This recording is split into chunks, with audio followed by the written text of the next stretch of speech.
Hello and a very good morning to everyone, guys. If you can hear me, please give me a yes in the chat box. Please let me know if I'm audible to all of you.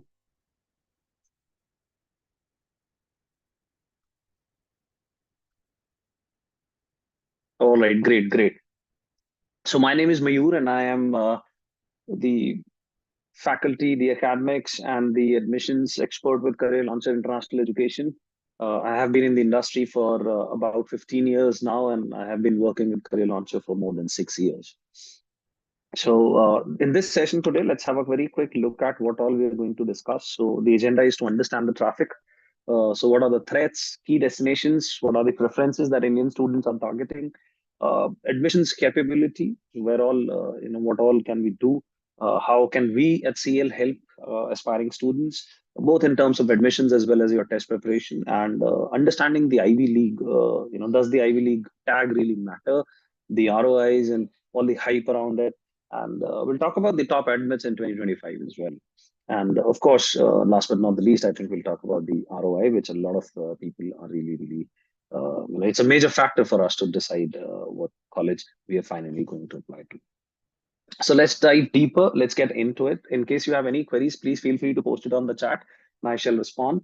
And at the end of it, I will definitely share our contact, where if you wish, you can get your profiles evaluated, a one-to-one discussion. If you want to take things forward, you can absolutely reach out and connect to us.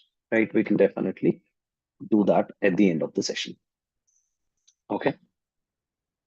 Now, why the rush? So, rising college level international education. So, a lot of students gradually are moving towards, and a lot of Indian parents are exploring options abroad because, of course, I think we understand the competition level in India at this level, especially when you talk about the top. For example, I mean, if we look at the scenario of the IITs, the JEs, right? So, does the merit even count anymore? Right. So if you talk about the acceptance rate is pretty low, then it comes about reservation and all. So things like that really impact the merit. And at times, a lot of meritorious students do not get the opportunity that they deserve, or they'll have to face much steeper competition than the rest of the applicants as well. So I mean, a lot of factors really have motivated parents, and of course the kind of exposure that students get, the kind of since the globalization is definitely on the rise. World is not limited to your country, your city anymore. People are exploring career options all across, and thus students really wish to explore their interests, their dream to get into the top 10, top 20 in the world. So why do Indians apply at undergraduate level, and what are our academic preferences? So here, I think this table explains that. Yeah.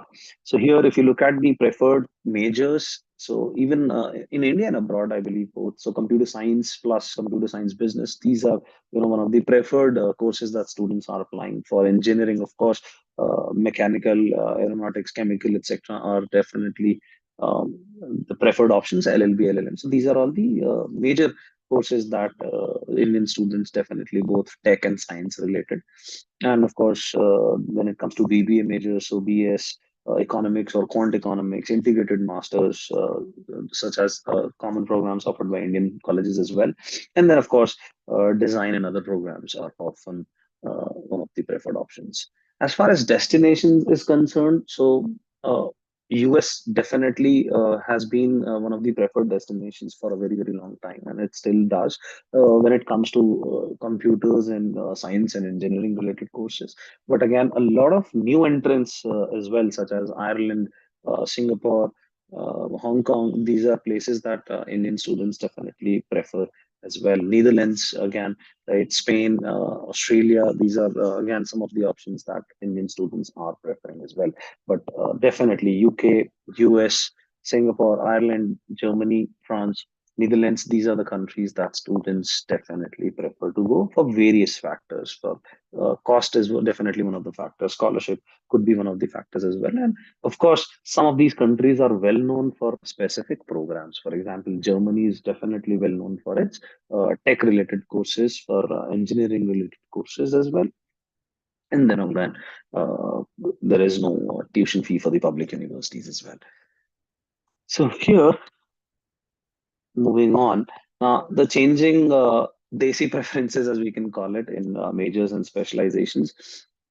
So if you look at 2015 to 2020, the scenario has been engineering, dominated by engineering. In Caltech, if we see, it was computer science. However, post-COVID, things have changed. So it has been a very diverse range of courses. So if you look at the right-hand side of the table, again, people are going for computer science, data science, business and economics and management, robotics, statistics, machine learning, robotics. So again, all of these courses have been on the rise, and not predominantly what used to happen was computer engineering, and those were the only courses that Indian students tend to apply for. So definitely post COVID, a lot of shift has been seen into the kind of courses that Indian students are now applying. So that reflects the kind of change that has happened, and the aspirations that students now have.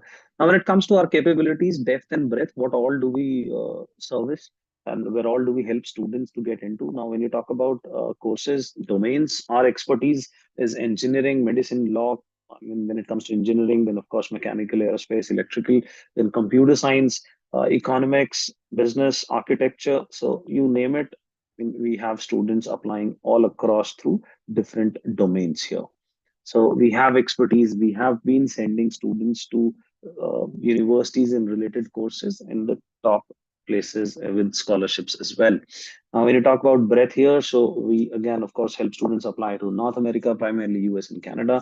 Then, of course, United Kingdom, Europe, which includes Ireland, Netherlands, more, which is more preferred, I would say, and Germany, Spain, Belgium, Italy, Finland, Australia, New Zealand. Then, of course, we have Japan, Singapore. Singapore again is definitely one of the preferred destinations because of the distance as well, and of course, then Dubai is again on the rise for applicants. So again, if you talk about the entire thing, we apply all across the range of courses, and almost all the countries that Indian students really, really would want to apply to. Now, how do we assist at undergraduate level? What is the program that we follow, and how comprehensive is our assistance that we offer? Let's have a look at it. So, first thing is, of course, to select the right mix of programs. Now, I understand there must be a lot of confusion at this stage, even as parents when we look out, or as students when we start our search, right?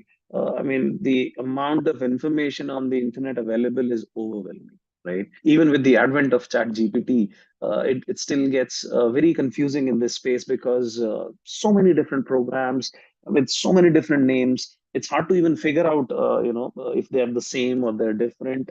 So a lot of research has to happen in that sense. So of course, our first step is to identify the college degree, the programs that you can really, really apply to, that align with your long-term goals, that align with your budget capability, that align with your passion as to what area do you want to pursue a career in. So of course, ranking, budget, post-study work, visa, employability, etc. All these factors are taken into account when it comes to identify the college degree. Then of course, we prep. We help you prep for the prerequisites. So whatever exams are part of the criteria. So it could be the SAT, the LNAT, IELTS, TOEFL. Whatever examination is required as part of your application, we definitely help you out with. Informally, we do help. So there is this formally, there is a set platform that we have, the portal that we have, which offers mock tests and everything. Informally, wherein we do provide material, and we do provide some sessions and guidance on these tests, which are required by some of the universities, depending on where you're applying. For example, if you apply to Cambridge or Imperial, then TMUA or ESAT is what you would have to write. Advanced placements is a good option to boost your profile, to show your passion towards a particular subject, and even at times enough to earn credits to save semester, and therefore time and money both. So again, different factors go into it that can really, really help us decide and what examinations to take, and that is what we help out with. So may it be the PAT, MAT, TU, DELF, self selection examination. So all these exams we really help out with. Then of course we help with the profile building part of it as well. So which includes your summer school certifications, online job simulations, etc. So we identify what is it that uh, so your skill gap analysis ideally, right? What where we are right now. So you may have done certain activities, you may have developed your profile to some level, to some extent, but then again, you want to reach to point B, and we as experts can help you understand what are the gaps in your profile, what are things that can really really add value, right? Because a lot of people might generally be doing service, right? When it may not even be relevant to your course that you're applying to. So that really really is a factor that will help you decide how to build your profile, right? So what sort of activities are really going to add value, and of course it depends on the time frame that you have as well. The earlier you start, the better it is. More relevant things can be added to your profile, right? So it totally depends. How, let's say a student may have done a lot of things academically, then we can help them develop their profile in the extracurricular part, right, and vice versa as well. Then brainstorm, of course, to help build a winning narrative. So it's all about a story, right? Think of your entire application as a story of the past 3 4 years, and of course that encapsulates your long-term goals as well, right? So common essays, profile-specific essays, your statement of purpose, letter of motivation, your scholarship essays, even, right? So these are things that we do help out with. So it's all about the story, right? So every decision that you've taken, right? That's what universities really really want to see. That have you been consciously working towards your goal, right? So have you been deciding your career, your subjects, your curricular activities, your extracurricular activities based on a certain thought process, based on a certain goal that you wish to achieve in the long run? So it's all about presenting your narrative, wherein all your actions, point you in the right direction and help you achieve your short term, your mid term, and your long term goals. And of course, why, how this university is also going to play a role in that is something that we can definitely now include in our essay as well. So, of course, we draft outlines, persuasive letters of recommendations, which, of course, you can share it with your relevant teachers or principals who need to share it. Then, of course, scholarship essays, as I mentioned, then pre-admission, post-admission interviews, and pre-visa documentation. So, essentially, we do each and everything, right? That is required for you to apply, even financial documentation and everything. That support is provided by Career Launcher. So it's a holistic program where we do help with the entire end-to-end journey of you going to your dream college. Now, especially if you talk about test prep capabilities, so when you talk about the standardized tests, so the digital SAT, we our students have scored 1580, 1550, 1570, IELTS academic 8.5, LNAT, anything above 28 is an extraordinary score. And let me tell you, our students have scored 33, right? So even if you're talking about Oxford and all, anything above 28 gives you a pretty good chance of getting in, right? Then if you look at our applications, so existing, we help students with the TMUA, as I said, the informal prep. Even with that, students have been able to achieve exceptional scores, right? So if you look at advanced placements here, I think on the next page, yeah. So the AP gives you, as I said, to show your passion towards a particular subject, or you can even earn certain credits to, save an entire semester if you start early, if you plan well, depending on what subjects, what credits are you earning. So you can earn certain credits, ranges 1 to 5 is what you can. Now, most preferred APs for our applicants, our students have been calculus, PC, statistics, physics, mechanics, physics, C, electricity and magnetism, computer science, A, microeconomics, macroeconomics. These are the common subjects that students have been writing the test for. Now, AP Scholar Awards, so anything more than three, we have four AP Scholar with 4+, and again, so that's how the award goes. But as I said, if you plan well, you can definitely earn the enough number of credits there. Now, the Ivy Leagues, the ancient eight, so history and data, right?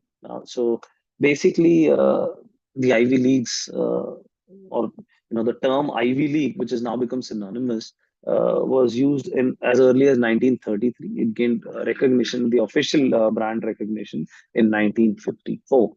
So, what are the colleges? Brown, Columbia, Cornell, Dartmouth, Harvard, Pennsylvania, Princeton, and Yale University. These are officially known as the Ivy League.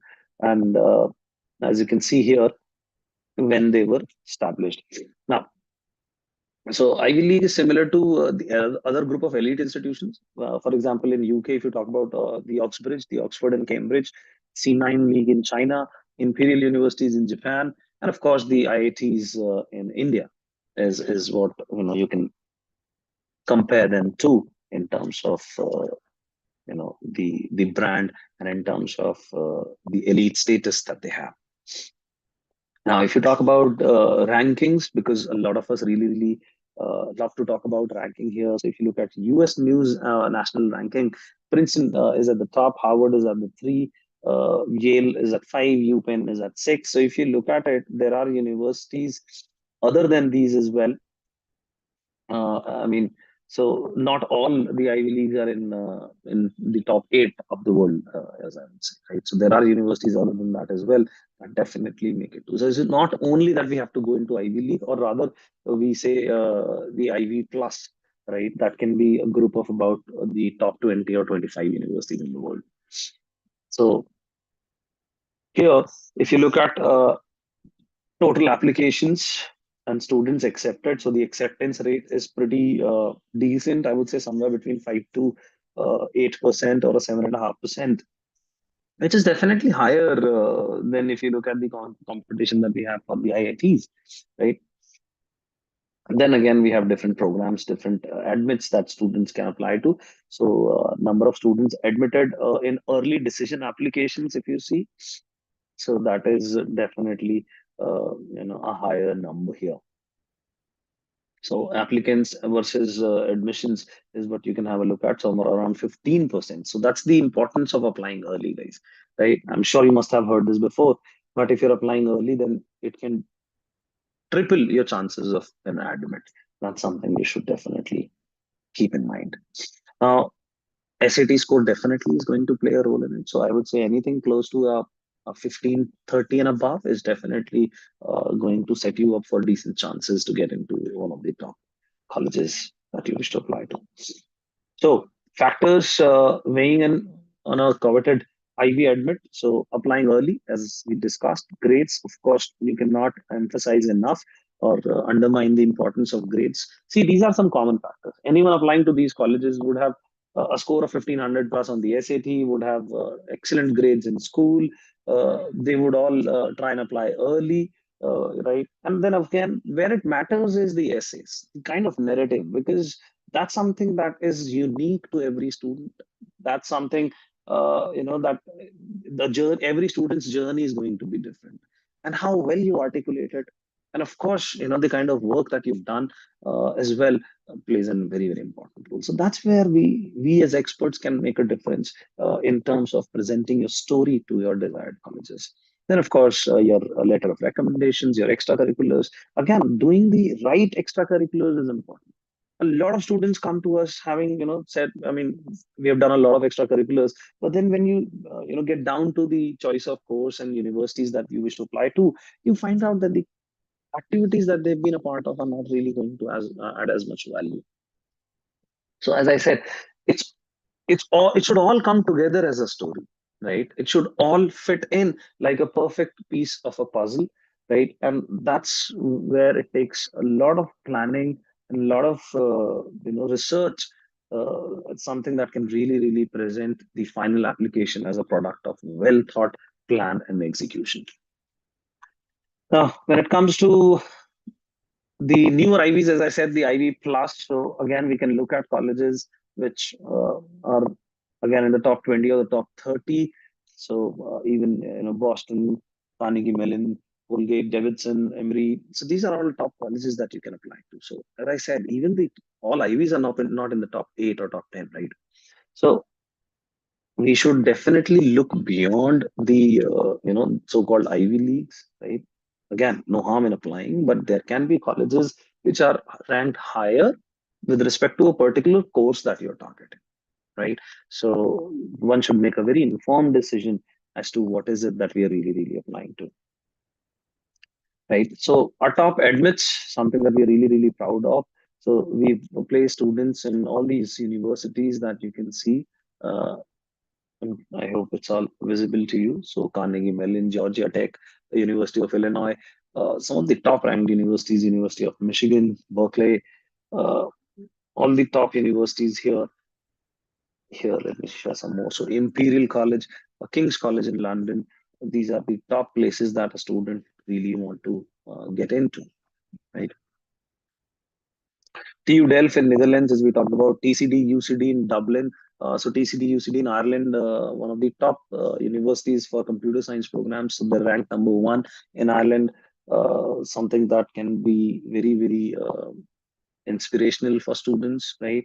And we have placed students with a lot of scholarships as well in these courses in countries. Now, when you look at Asia, so NUS and NTU, the top in Singapore. Again, every year we've been placing students. So that's the kind of experience that we come with, having placed students in all the top universities across the globe. May it be India, you talk about Ashoka, Ahmedabad University, the Azim Premji, you talk about Asia Pacific, entire region, you talk about Singapore, or you talk about Australia, UK, Netherlands. So across the world, whatever destination students prefer, we definitely are placing students all over. Now, of course, when it comes to the ROI factors, what is it there to consider? So, of course, you look at the cost and the ROI that you get. So that's if you look at universities of California, Illinois, Massachusetts. This is then Warwick, Trinity College. Then you can look at the ROI as well here. So again, scholarships have been mentioned, but again, scholarship is something which is very specific, very subjective, right? So that depends on a lot of factors. There is no one factor that can decide the kind of scholarship that you're going to get. Now, if you look at the pros for all these US universities, that they give you 3 years OPT, right? So in short, completion of your degree, you're allowed to work for 3 years or look for work for 3 years. Post which you can obviously be sponsored and continue your work. And if you look at the cons, as uncertain political climate as of now, but again, I would say a lot can change in a period of 3 to 4 years, right? So by the time you apply and you pursue, governments would have changed, right? So when it comes to the Warwick and the UK and Ireland, so doing masters, you get 2 years of post study visa there, right? And again, it's very similar to just 1 year less than the US. However, doing masters gives you 2 years post-work visa in Ireland, and then of course you can convert into a work permit under EU Blue Card, and then you can work across 27 countries. That's the Ireland. That's the beauty of Ireland, right? So, and then of course Nanya and Tech is closer to India. That's the this thing. And con is that again tightening work permit for international students can be tricky at times. So it's again demand versus supply. The kind of demand there is, and if there are enough applicants, that can be a little challenging in that case. Now, do academic boards matter? So the short of it is that it doesn't really matter as such, right? So even a CBSE students you would find in the top places, right? So the criteria remains the same. There can be slight differences there, right? So anyone getting to 97.6, getting a Purdue admit in India, and again getting even a 50 or a 56 in IB can also get you some good admits. But the point is, boards doesn't really matter as such, right? So criteria remains the same. You would still have to write the SAT. You will still have to appear for APs in order to enhance your profile, right? More or less remains the same here, right? Then when it comes to academic board here, if you look at Jan 25 IDDP here, and then overall, if you see the trend, then CBSE almost constant here versus other applicants.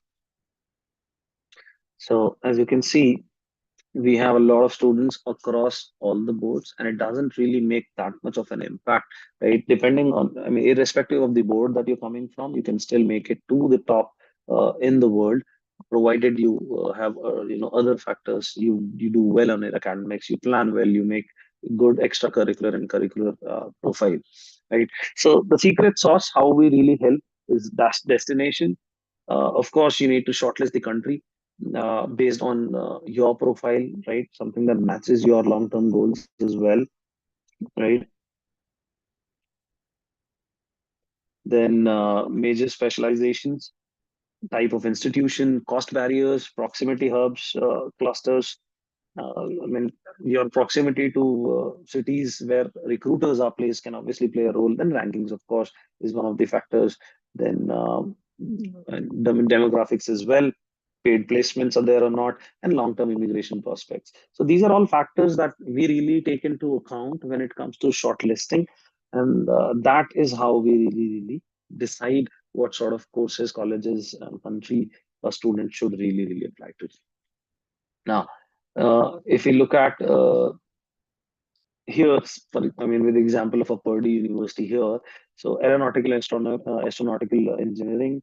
So admit SAT for the past 3 years, or let's say past over the decade here, if you see, so it has a really become very competitive.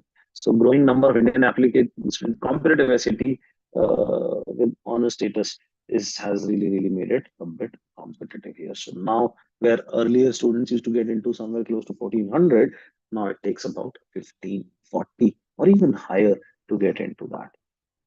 So how does US remain a destination?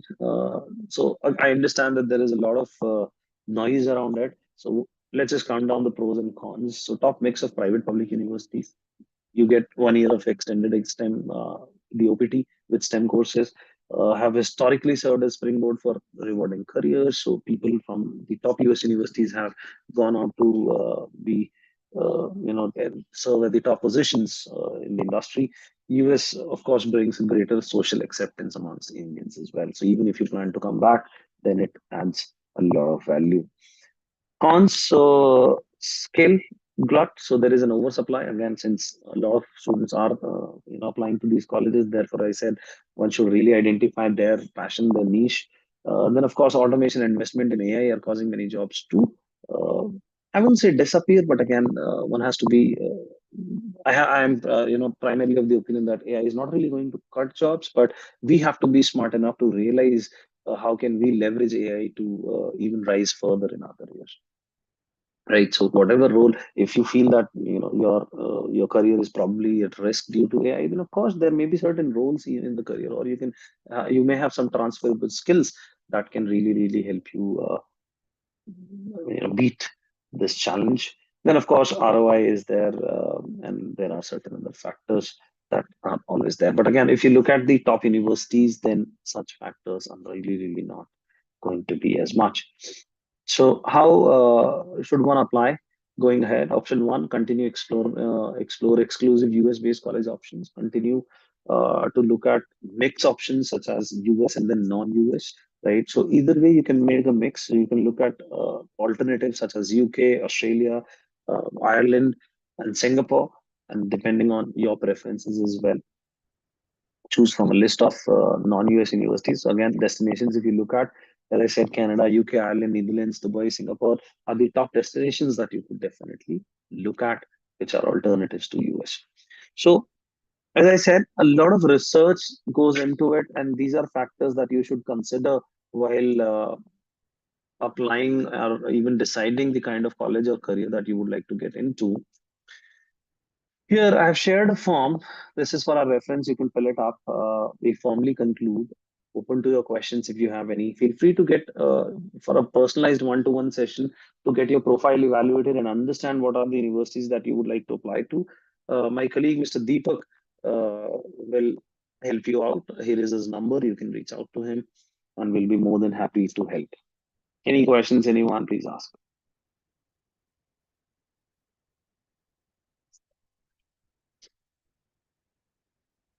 Yeah, good morning, sir. Yeah, Am I audible? yeah, I can hear you. Yeah, this is Dr. Rakesh Mohanty. My Right, daughter plans to study MBBS in UK, and right. this year she has qualified UCAT, but not with a good score. So just Okay, she did without coaching to get acquainted. She's okay, studying in okay. IBDP. So can you suggest which universities are providing full scholarship for UK medicine for Indian students? So scholarship, as I mentioned earlier, sir, is a very subjective factor, right? So I mean, there are options that could provide, but nobody can guarantee a full scholarship as such. So for that, what I would suggest is you are from Delhi, or sir, where are you from? Bangalore, Bangalore. Bangalore, cool. So if you could just share your profile with us, we can have a look at it, and then we can guide you better on the kind of universities that we can apply to with certain amount of scholarship. Or even better, we can just give you what are the next steps going forward, right? So if you would just get in touch with my colleague, or you can fill out the form that I've shared. We will Yeah, get in touch with you today itself, and then we'll take it forward from there. but my question is, have you in Career Launcher guided any students who have received Oh, MBBS? absolutely, sir. We MBBS. we I'm guide asking students MBBS in MBBS. UK with I'm scholarship talking with about UK MBBS. score. Absolutely. So we have not only in UK, sir, we place students for MBBS courses in US as well, which is a longer process. Of course, they'll have to get to a No, no, no. I'm not four-year asking about course there as well. US because US is Oh no, sir. I'm just private and saying other we have things. done US as well as a career expert. I'm just saying that we have done US. I'm not saying you are applying for US. I'm saying that we have catered to US, UK as well for MBBS students also. We can guide you in there. That's what I'm Okay. saying. We would require your profile to do an Yeah, yeah, sure, analysis sure. first, I'll fill up right? and Right? give. Because I would not like to shoot in the dark here. Let's just understand the student first, and then we can counter or understand all your specific queries that you may have with respect to any universities, Sure, sure, right? sure. But just Absolutely. one thing, because you have given statistics for all the countries. Right, So right, right, besides US, we have decided not to move to US because it will take a longer time, pre-med plus MBBS 7 years plus. But UK right, has right. 5 and 6 years medicine, so our Absolutely, target is absolutely. UK. Right, But besides that, we have right, right. kept the option open for Singapore and Germany. So can you give Okay. some kind of statistics on medicine, which will be preferable among these three countries, like UK, Sir, in these Germany? three countries, again, UK is going to be preferable. Germany presents a language barrier. Okay. And yeah, language barrier. Again, any And other what country about in Europe, Singapore, NUS, and NTU? I don't think they would offer an MBBS program for the this thing, right? So UK is where we have an MBBS opportunity to go, NUS, NTU are which also is offering. no, they're offering, but again, for an Indian student, how easy it will be to get into, because as it is, they're very competitive. And Even in UK also, it is too competitive. Like they have but still, 10% it is difference. it's still still better in terms of the percentage acceptance rate. If you look at that, Okay, in Singapore, especially Indian students are finding it difficult because Singapore has a very strict mandate to maintain diversity. okay, So Indian students at times find it a little difficult to get placed or to even get an opportunity to work as well, okay, okay. right? Because of the strict laws to maintain diversity there. That is the problem with Indian students primarily there. But as you Gradually, mentioned, Germany is free, I guess. Tuition, Germany again, cheaper. tuition fee for public universities, it's only your living cost and all, which again for a 4 to 5 year programs will be somewhere around 60 to 70 lakhs. That Okay. depends. Yeah, yeah, yeah. But again, the language barrier is there. Okay, they are taught in Germans, not in English. Yeah. So apart from Berlin, you'll find all the other cities teaching courses only in German. So where you'll have to learn German, and eventually, if you want to plan to work there, you'll have to learn German. What about other European like Switzerland, France, and all? So in other countries, still there are opportunities to study in English, but it's better. It's always recommended to learn the language to of course, become more employable. Let's say. Okay, thank you, sir.